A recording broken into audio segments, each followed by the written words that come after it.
Can I ask you, Danny, what in your view is a right and sensible, dare I even say, compassionate nationalism? Well, national is a good word. And we have a difficulty with it in the UK, partly because obviously it's associations with European nationalism, which we've always stood apart from, thankfully, and have helped defeat. And we have within our own country the nationalism of Scotland and Wales. So we tend to use we talk about the union, and we're uncomfortable with nation and nationalism, which I think is a great shame, because there is something tremendous and important about the nation, the nation state, our affinity for our country. And my view, and why I voted for Brexit, is that I think the ultimate, the highest political loyalty that a person can have is to their nation.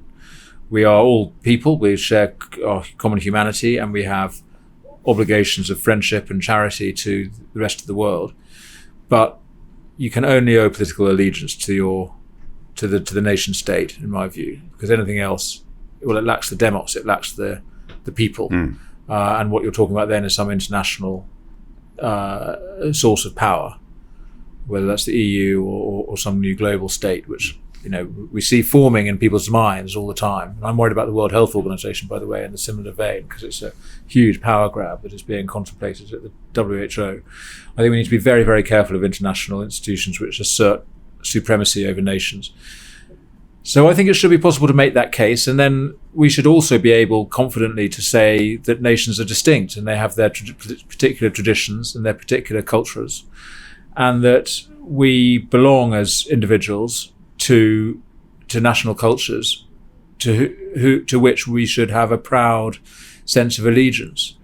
And diversity needn't be a source of weakness, but it will be unless people from whatever background, culturally, religiously, nationally, unless they recognize that their political allegiance, their ultimate loyalty is to their nation, and that every other culture that they have is subsidiary to that, even if it was supreme before. If they've come to this country, they owe their allegiance to the British state and to the institutions, and to a degree to its history as well. I think it's important that people imbibe the history. We're all immigrants to some degree, most of us. We've all got family who come from elsewhere. We are a very diverse nation in the UK. But on arrival, after naturalisation, I think it's important that people say, this is now my country, and I share its history, and I am the co-heir wherever my family might have come from. I am the heir to the inheritance of this state, even if my family only arrived 5 minutes ago. And what is so great about the British national tradition, I think, is that we're not like European countries have a kind of blood and soil identity. Because we've always been quite a global country, and because we haven't had politics which has produced those sort of aggressive nationalisms.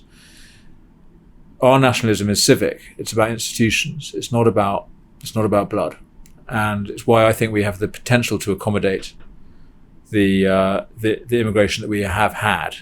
The problem is we can't accommodate it at the rate that we're getting it at the moment. It's just we will be absolutely overwhelmed, and that business of accommodation will not be possible with the numbers we're dealing with at the moment. But I think there is still every reason to think that if we had a robust civic national story to tell, we can manage.